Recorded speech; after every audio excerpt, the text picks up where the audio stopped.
தன்னுடன் திறந்த வெளியில் இணைந்துள்ள தலைவர்கள் மற்றும் உறுப்பினர்களையும் கட்சியில் இருந்து நீக்க வேண்டும் என்று எதிர்க்கட்சி தலைவர் ஹம்சா ஜைனுடின் பெசாத்து கட்சிக்கு சவால் விடுத்துள்ளார். கட்சியின் மீதமுள்ள 19 நாடாளுமன்ற உறுப்பினர்களில் 13 பேர் தன்னுடன் இணைந்துள்ளதாக அவர் சுட்டிக்காட்டினார். நேற்று இரவு தாம் ஏற்பாடு செய்த நோன்பு திறப்பு நிகழ்ச்சியில் பல பெர்சாத்து தலைவர்களும் உறுப்பினர்களும் கலந்து கொள்ள திட்டமிட்டிருந்ததாகவும், ஆனால் ஒழுங்கு நடவடிக்கை எடுக்கப்படும் என்கிற அச்சத்தால் அவர்கள் வர முடியவில்லை என்றும் ஹம்சா ஜைனுடின் கூறினார். தம்முடன் திறந்த வெளியில் ஆதரவு தெரிவிக்கிறார்கள் என்றால் அவர்களை கட்டுப்படுத்த வேறு வழிகளை பயன்படுத்துவதற்கு பதிலாக நேராக கட்சியில் இருந்து நீக்கிவிடலாம் என்றும் அவர் கூறினார்.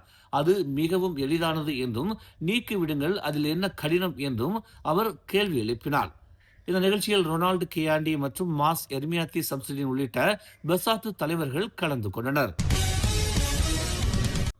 போலியான சுகாதார பரிசோதனை உபகரணங்கள் தயாரித்து விற்பனை செய்ததாக சந்தேகிக்கப்படும் பொருட்கள் மீது மேற்கொள்ளப்பட்ட சோதனையில் 13,30,000 ரிங்கிட் மதிப்புள்ள பொருட்களை அதிகாரிகள் பறிமுதல் செய்துள்ளனர்.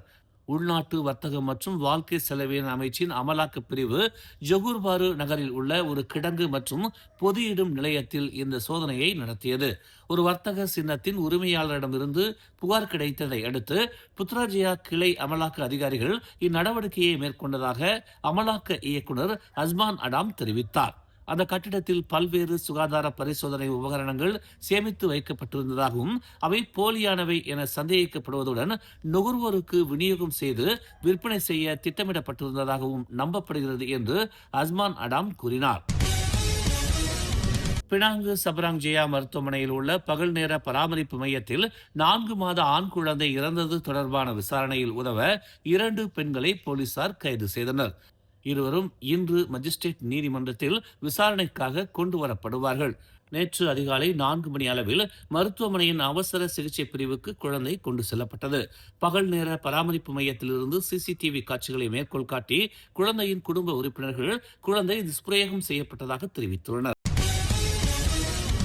தெலுக்கிந்தான் கம்போங் செலாபாக் பத்து அம்பாட்டில் நேற்று 2 மோட்டார் சைக்கிள்கள் மோதிய விபத்தில் நீண்ட கைப்பிடி அரிவாளால் கழுத்து அறுக்கப்பட்டதில் ஒரு தொழிற்கல்வி கல்லூரி மாணவர் பலியானார். 17 வயதான ஆடாம் ஃபைசால் என்ற அவ்வாடவர் கழுத்தில் பலத்த காயங்கள் காரணமாக சம்பவ இடத்திலேயே இறந்தார் என்று ஹிலிர்பேரா மாவட்ட காவல்துறை தலைவர் உதவி ஆணையர் டாக்டர் பக்ரி ஜைனால் அபீடின் தெரிவித்தார். 2 மோட்டார் சைக்கிள்களும் ஒன்றை ஒன்று கடந்து சென்ற போது மற்றொரு மோட்டார் சைக்கிளில் இருந்த நீண்ட கைப்பிடி அரிவாள் பாதிக்கப்பட்டவரின் கழுத்தில் மோதியதால் இச்சம்பவம் நிகழ்ந்ததாக விசாரணைகள் தெரிவிக்கின்றன. அரிவாள் மோதியதால் பாதிக்கப்பட்டவர் சாலையில் விழுந்ததாக பக்ரி ஒரு அறிக்கையில் தெரிவித்தார். பேரா கம்பார் அருகே உள்ள தமான் பண்டார்பாருவில் நேற்று மாயத்தோற்றம் இருப்பதாக நம்பப்படும் ஒருவரால் கத்தியால் குத்தப்பட்டதில் 2 படுகாயமடைந்தனர். 56 வயது ஒரு பெண்ணை அவரது சகோதரர் இரவு 7:35 மணி அளவில் கத்தியால் குத்தியதாக போலீசாருக்கு தகவல் கிடைத்தது என்று கம்பார் காவல்துறை தலைவர் நஸ்ரி தாவூத் தெரிவித்தார்.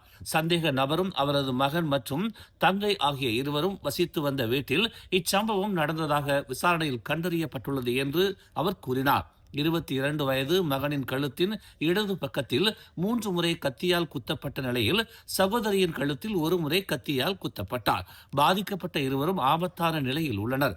அவர்கள் பெர்மைசூரி பைனூன் மருத்துவமனையில் சிகிச்சை பெற்று வருவதாக அவர் கூறினார். வேலையில்லாத 58 வயது சந்தேக நபரின் இடது உள்ளங்கையில் காயம் ஏற்பட்டதாக நஸ்ரி தெரிவித்தார். அந்த நபர் முன்பு ஈப்போவில் உள்ள பாத்திமா மருத்துவமனையில் மனநல சிகிச்சைக்கு உட்படுத்தப்பட்டதாகவும் பின்னர் பஹாகியா உலூகிந்தா மருத்துவமனைக்கு பரிந்துரைக்கப்பட்டதாகவும் நஸ்ரி தாவூத் விளக்கினார்.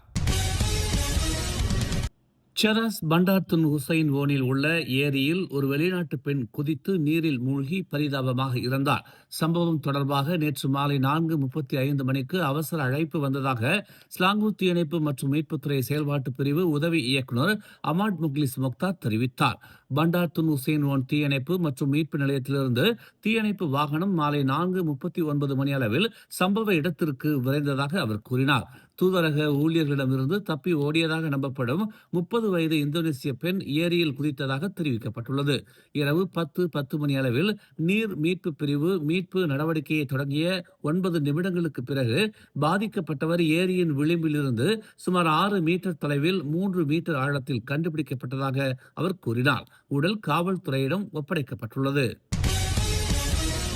மேலும் செய்திகளை தெரிந்து கொள்ள தமிழ் மலர் இணையதளம், தமிழ் மலர் செயலி மற்றும் மலர் டிவி யூடியூப் சேனலை வலம் வாருங்கள்.